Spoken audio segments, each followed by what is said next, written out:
pour nos 30 ans, hein, on va dire que c'est les nôtres, nous nous sommes offerts un nouveau site internet.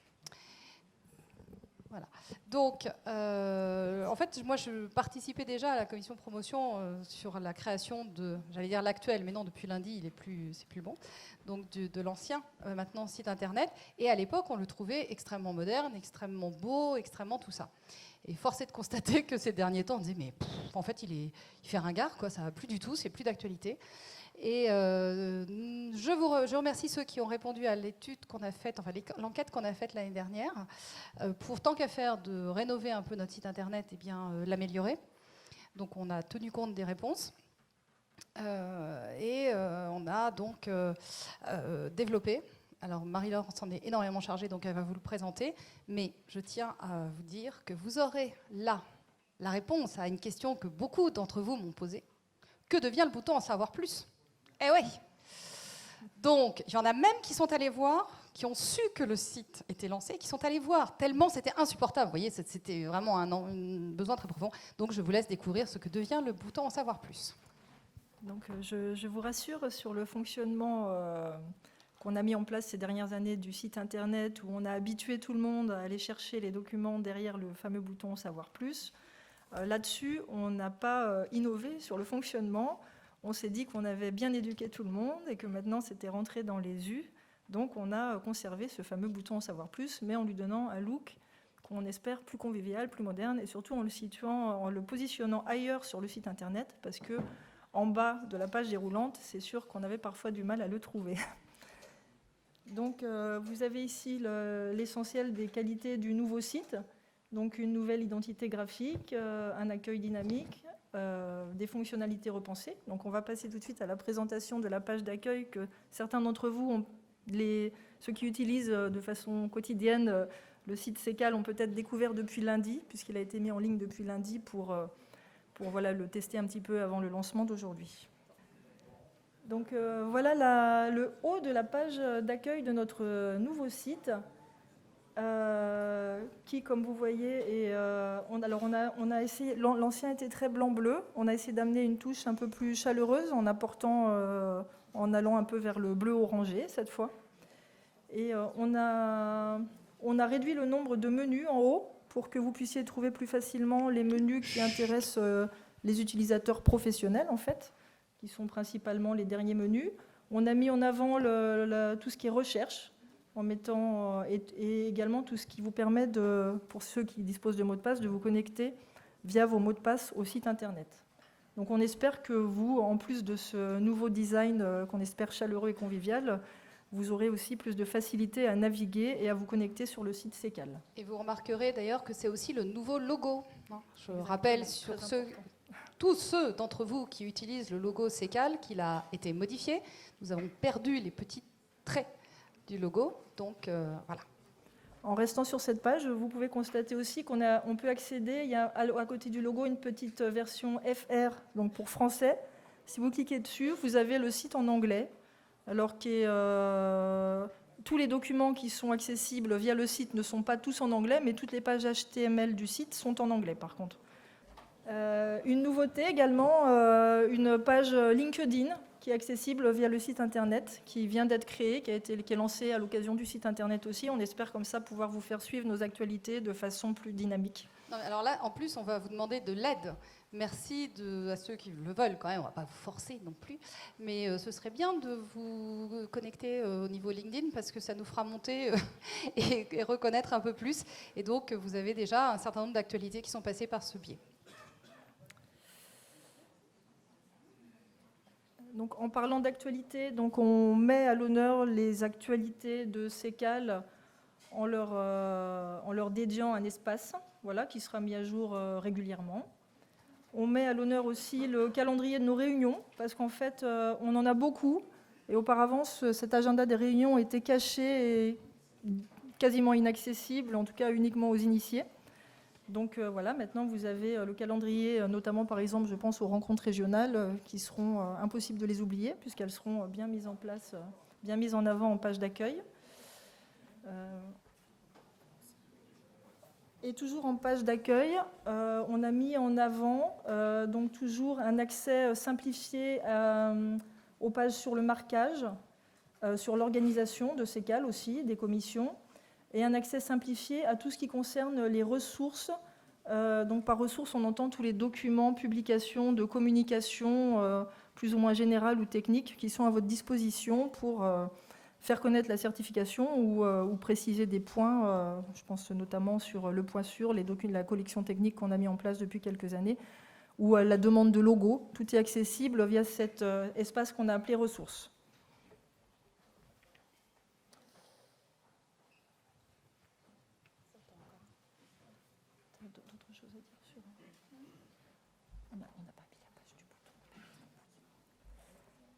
Ensuite, une fois que vous avez passé en troisième page la page de documents téléchargeables, là où vous retrouvez les documents qui vous intéressent, si vous êtes des centres, notamment le référentiel, tout ce qui est règlement technique, on a simplifié l'accès à ces documents qui parfois sont très nombreux, qui peuvent être plusieurs centaines dans une page. Je pense donc au règlement technique ou au Veracruz dont on parlait tout à l'heure. Donc vous avez maintenant un accès par titre et par partie, qui est déjà un filtre qui permet de retrouver plus facilement vos documents. Là, pour les règles de certification qui sont la partie généraliste du règlement technique, au lieu de dérouler pour aller rechercher le document qui vous intéresse ou d'utiliser un moteur de recherche qui fonctionne une fois sur deux, on va dire, maintenant vous avez d'une part un moteur de recherche qui fonctionne bien, et d'autre part, vous pouvez déjà sélectionner, cliquer sur le chapitre qui vous intéresse avant de rechercher vos documents à l'intérieur. Donc ça, c'est une des grandes nouveautés qui vient, cette amélioration vient effectivement des résultats du questionnaire qu'on avait mis en place à la fin de l'année dernière, où on avait eu de nombreuses remarques sur le fait que le site était bien complet en nombre et quantité de documents et qualité. Mais par contre, au niveau de la recherche, c'est vrai qu'il y avait des choses à améliorer. Donc on espère que vous serez satisfait de ces améliorations et que ça vous rendra la vie plus facile au quotidien. Voilà, donc il me reste d'abord à vous dire, je pense que ce sera un peu moins virtuel quand vous allez rentrer chez vous et aller sur ce site. J'espère que vous serez satisfait effectivement. Je remercie encore la commission promotion parce que je peux vous dire qu'on a beaucoup débattu des couleurs, des formes de flèches, etc. etc. Donc j'espère qu'il vous plaît. Déjà, vous pouvez réagir, bien évidemment, là déjà, à cette première impression. Et puis surtout, je voudrais remercier Marie-Laure parce que on lui avait donné comme défi qu'il puisse être mis en ligne, là, bien évidemment, pour cette journée. Et je sais qu'elle a passé ces derniers jours, ces dernières semaines d'ailleurs, beaucoup de temps à faire en sorte que les documents soient bien sur le site et qu'il y ait bien retiré tous les bugs qu'il pouvait y avoir. Donc merci beaucoup pour ce travail qui n'était pas évident.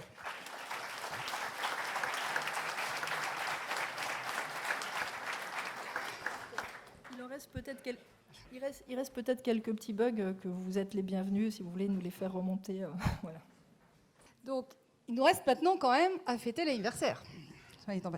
Alors, je ne sais pas si vous vous souvenez, il y a 10 ans, on avait pris, je crois que c'était une pièce montée, hein, on avait fait une photo avec les anciens présidents, voilà. Bon. Mais ça me plaisait, bien sûr, on va le faire, hein, quand même, vous inquiétez pas, hein, on va quand même manger du gâteau. Mais je trouvais que c'était un peu l'occasion de revenir sur ces 30 ans. Parce que finalement, je me suis aperçue que quand j'ai l'occasion de raconter ces cales, en fait, eh bien, je raconte une histoire. Je raconte une histoire et je la commence toujours en disant il était une fois des transformateurs verriers, entre autres, aussi ce qu'on appelle aujourd'hui des OMV, qui avaient déjà à l'époque cette volonté de travailler ensemble, bien qu'ils étaient déjà concurrents quand même, hein, mais de travailler ensemble pour amener cette qualité absolue, hein, pour éviter tout désordre sur les vitrages. Et moi, je suis toujours fascinée aujourd'hui par cette idée, il y a 30 ans, qui était à mon sens très, très avant-gardiste en fait, et qui a marché. Il a marché puisque vous savez qu'avec Jérôme, on fait très régulièrement le tour des assureurs et on est toujours confronté à des gens qui nous disent il n'y a pas de sinistralité sérielle sur les vitrages. Donc, je pense que c'était un peu l'occasion de raconter cette histoire, de nous la raconter, cette histoire, de rappeler tout cela et de les remercier quelque part, 30 ans après, de ce travail qu'ils ont fait. Et parce que quand on en parle comme ça, on ne cite personne et on reste très généraliste. Donc en fait, l'histoire, elle a commencé... Ah oui, je suis censée passer là, c'est ça? Hop là. L'histoire, elle a commencé il y a 30 ans, donc, exactement le 13 octobre 88. Alors, je vous rassure, on a fait des recherches avec Jérôme, parce qu'on ne se souvenait pas de tout. Donc, sur cette création d'une conception de certification, alors on a retrouvé qu'en fait, au départ, ça s'appelait l'AFSEC. Ce qui n'est en fait pas resté très longtemps, qui a été un nom très temporaire, heureusement, parce que c'était pas terrible. Et c'est devenu donc CECAL en janvier 89. À la base, il y avait des collèges déjà existants, donc à Vic, le collège Boussois, Isolar et Saint-Gobain. Ceci dit, il y avait aussi des OMV, qui sont encore là aujourd'hui d'ailleurs, le CSTB et le CEBTP. Alors, on ne cite pas sur ce slide VQME et la CSTIV, mais qui étaient quand même là, qui étaient en tant qu'observateurs, qui sont rejoints ensuite. Nous avons la chance d'avoir parmi nous aujourd'hui le premier président de CECAL, Patrick, n'est-ce pas? Patrick Soubrier. Après, on reviendra sur les autres, mais quand même, tu es le premier président de CECAL, et 30 ans après, merci d'être parmi nous. Et on a ressorti, on a fait les tiroirs, donc on a ressorti les visuels de l'époque. Vous vous apercevrez que, en fait, globalement, le principe est toujours le même.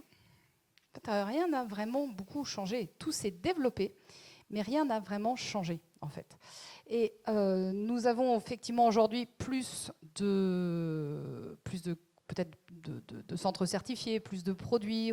On a des qualifications qui n'existaient pas à l'époque, mais finalement, on retrouve à peu près le principe que nous avions. Alors j'ai noté quelque part, si je le retrouvais, ce serait bien, les noms des commissions. Voilà. La seule chose qu'on a notée, c'est effectivement qu'on avait un comité directeur, qui est en fait aujourd'hui notre comité consultatif. On avait aussi une commission internationale. Alors ça, j'ai découvert. Je ne savais pas qu'on avait une commission internationale. Et je crois qu'on avait déjà une commission promotion. Donc vous voyez qu'on y arrivera un jour. On y arrivera, ce qui est du monde dans les commissions promotion, mais voilà, elle est depuis l'origine.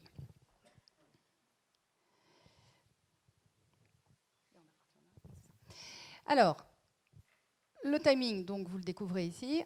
Ce qui est important, c'est de voir qu'on avait déjà 134 centres certifiés, ce qui finalement, ok, ça s'est développé, mais en fait, on était quand même déjà très nombreux, avec un premier comité de certification en juin 89, et donc nous avons retrouvé également des premiers certificats de l'époque. Alors, pareil, le principe est toujours le même, sauf qu'on y a gagné quand même quelque chose, c'est qu'à l'époque, Patrick, tu es très courageux parce que chaque certificat était signé manuellement par les présidents donc, de CECAL et du comité de certification. Donc ça, c'est plus le cas, je vous rassure. De la même façon, on avait déjà des cahiers des charges, dans le même esprit que les cahiers des charges que nous avons aujourd'hui, mais pas tout à fait, puisqu'en fait, ce n'était pas un cahier des charges qui était au niveau de CECAL, mais chaque centre avait son cahier des charges. Mais par contre, le contenu est relativement proche de ce qu'on a actuellement. Je ne sais pas, ça en rappelle des souvenirs à certains, peut-être, non? Oui? Non? Bon. Et alors, on a retrouvé, ça moi je ne connaissais pas, j'aime bien vous parler de la commission promotion en espérant que quand même ça vous donne envie de venir nous rejoindre. Mais alors justement, on a retrouvé quelque chose que je trouve juste incroyable. Alors, non, mon trésorier n'est pas là, il a dû se douter qu'on allait lui demander des moyens, parce que voilà ce qu'on faisait il y a 20 ans. Aujourd'hui, demain, pour être certain de la qualité de vos vitrages isolants, acoustiques, thermiques, CECAL, la certification des vitrages. Et donc, vous imaginez, il y a 20 ans, on avait quand même le droit de faire un spot télé de 10 secondes le samedi matin.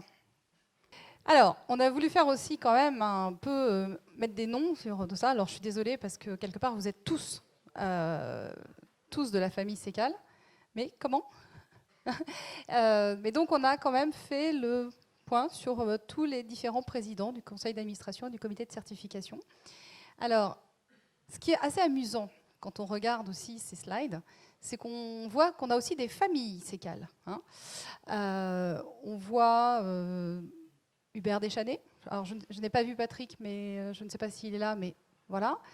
On voit Baptiste Makoko, qui aujourd'hui est représenté aussi, la famille Makoko étant doublement représentée, n'est-ce pas, par Christian et par Elisabeth. Et puis Jean-Marc Salzard, donc aussi à l'époque, présent par son... Non, pas toi, mais par ton papa. Donc on a vraiment des familles sécales. Et puis on a évidemment la famille Carrier. Donc aujourd'hui Jérôme, mais je voulais juste avoir une petite pensée aujourd'hui pour Claude Carrier, qui nous a quittés il y a quelques années maintenant, mais qui a bien évidemment tellement marqué Sécal. Donc Jérôme, une petite pensée pour ton papa. Alors, vous croyez, tous ceux dont les noms sont marqués ici, qui sont dans la salle, que vous avez échappé à quelque chose Eh bien non, parce que tout à l'heure, à la fin de cette présentation, je vais vous demander de venir me rejoindre et nous ferons donc une petite photo des principaux acteurs sur ces 30 dernières années, n'est-ce pas, de Sécal. Voilà. Donc, un grand merci bien évidemment à ceux dont j'ai cité le nom dont on a montré le nom tout à l'heure, mais un grand merci à tous, parce que j'ai quand même l'habitude de rappeler que la certification Sécal, elle ne fonctionne, elle ne peut exister que par vous tous d'abord, bien évidemment, aussi bien ceux qui viennent de centres certifiés, puisqu'il y a la volonté d'être certifiés, que tous les utilisateurs, que les prescripteurs qui très souvent d'ailleurs exigent Sécal, les utilisateurs qui l'exigent de la même façon, et puis aussi tout le travail qui se fait en commission, et sans oublier bien évidemment aussi et les OMV qui participent et qui nous aident à progresser, à suivre les évolutions techniques, et puis également le secrétariat général, donc Jérôme, Nicolas, j'aurais dû dire Marie-Laure en premier, ça aurait été plus élégant, mais bon. Et puis, sans oublier Hervé, qui est avec nous à peu près la moitié du temps, mais un temps qui nous est très précieux. Je crois qu'on peut les remercier quand même, non, notre secrétaire général.